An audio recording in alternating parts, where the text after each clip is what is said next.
All right, let's try this. Is that one? Speed up. Changed! Yes! Yes, yes, yes. It works!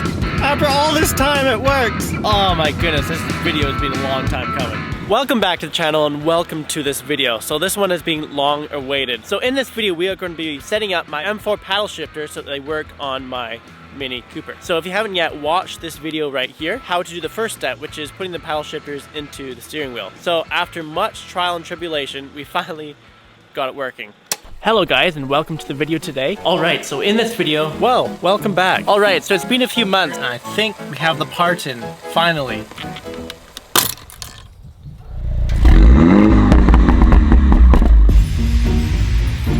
Dum dum dum dum. Socket, disconnect the battery, lower it down carefully. Alright, so it's a little bit confusing because the wiring harness we had to get was obviously from BMW. So what we ended up doing is putting the wrong wiring harness in and it totally messed with the horn. So the horn didn't work now. Alright, just came back from a drive and paddle shifters didn't work. So, and my horn doesn't work. So we are back to square one. And now we're in deep yogurt. Basically I had to run without a horn all winter, which is kind of annoying, especially when you drive on winter roads. Not having that there was kind of frustrating. So what I've done here is I'm just connecting to BimmerFixes. It's gonna remote in and code the car to accept the paddle shifters. And then we told that the problem would be the coding. So we got all coded up. We'll show you what we did here.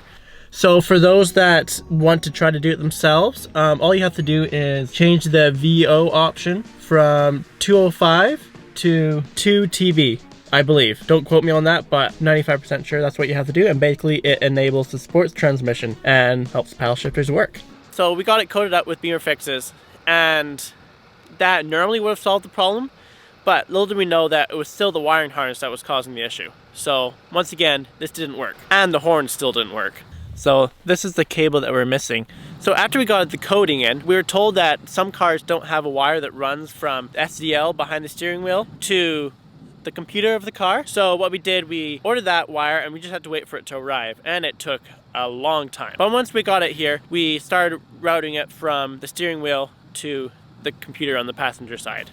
We have to get to behind this computer here, but before we get to there, we're gonna get to the computer over by the passenger footwell over there. Pretty easy, it should just pop straight up. So now we have access to this computer already here. Our step for here is to take these plastic pieces off, and you wanna remove the top piece first. So the top one comes off, and then the bottom one comes off. That wire will be plugging into this cable thing back here. Okay, so we realize it's not as easy as just pulling out this connection back here. So we actually have to take this piece off from in here. Oh, there was glue on there. Was there glue? I think this is not the thing to take off. Yeah, these 4 screws. Goodness, not that thing.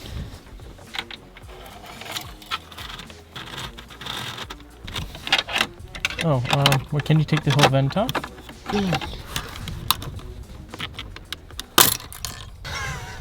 This entire thing has been so cursed. In one of the comments, they said, instead of taking the clips off, just pull the whole vent out. So now we lost a vent, as well as our SZL got broken. So the car just sat in the field for a month. Good thing I had my JCW. So we got those ordered in. We set at work installing the new SZL, and guess what? They sent us a broken one. Is it still doing the clicky click? Driver restraint system malfunction? Cruise control, all these malfunctions. But at least we got the car running. It just had a lot of warning lights. Oh, and the horn still didn't work. And I think we have the part in, finally. So I can get my Clubman and we can go have some fun with it in the summertime.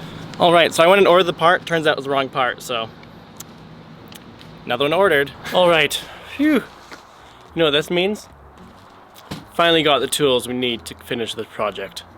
It's been way too long, so one thing we need, little cable here. It costs around $85. It's the wiring harness for a steering wheel that has the paddle shifter connection in it. And more about that in a minute. The other thing is this yoke here, because while we were working on this project, the yoke broke. And then the one we ordered also was broken. And apparently it's actually a common thing for these things to break. So we'll talk about that too in a minute. But let's just go get the car unbuttoned again and get right to putting this yoke in. See if this fixes anything. Because also with the old one, it was throwing a ton of code. So yeah, let's hopefully this does something. So if I learned anything from this, 1, don't try to cheap out or take the easy route. 2, just get all your parts from BMW. All right, so let's get this wiring harness into the steering wheel. So finally we got the right piece, the right SZL. We installed it, and just to be safe, we got a wiring harness for the JCW steering wheel. We installed that. Worked, well, sort of. Let's take this old wiring harness out, and I'll kind of show you the damage I did here. So I was very dumb when I was trying to put this in. I cut the wire and connected this other one to it. You tried to cut and splice. Yeah, how do I say this? Well, in trying to fit the BMW wiring harness, I had cut the left paddle shifter. I had cut the wire and try to splice it. Downshift paddle shifter does not work, upshift does. So we're halfway there, and that's kind of how it stands. Thing here should work. So let's install this here. So this one's going to this one over here. This piece will come around into this one, and it feeds into this, and then they lock together in place in here. And there's a little space for them to sit in there. So the airbag connects to this. We're just gonna put these screws back on. We'll put it on, button it up, and we'll see if all the lights, the air lights, go away. And this thing plugs into here.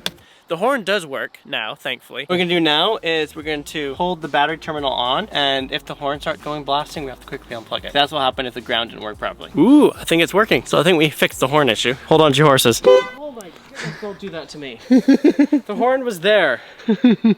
Driving restraint system. Maybe it's like something you have to code out once it, well, all the other ones are turned off. So I think we cleared that.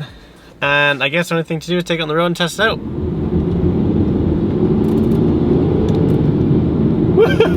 It works! After all this time, it works! We have a broken vent and the left paddle shifter doesn't work. Basically, how do you install paddle shifters? Well, let's run through it really quick.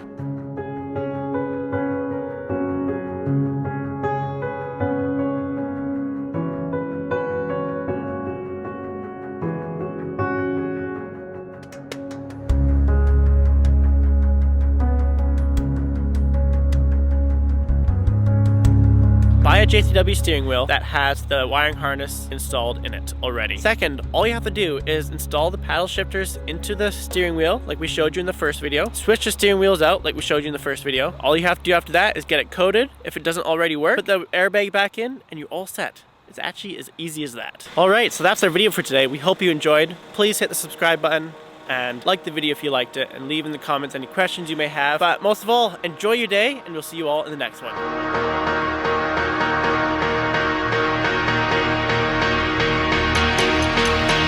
So we just tested it and all that stuff's working, and then I look at my console and I realize that we have this. What do you have?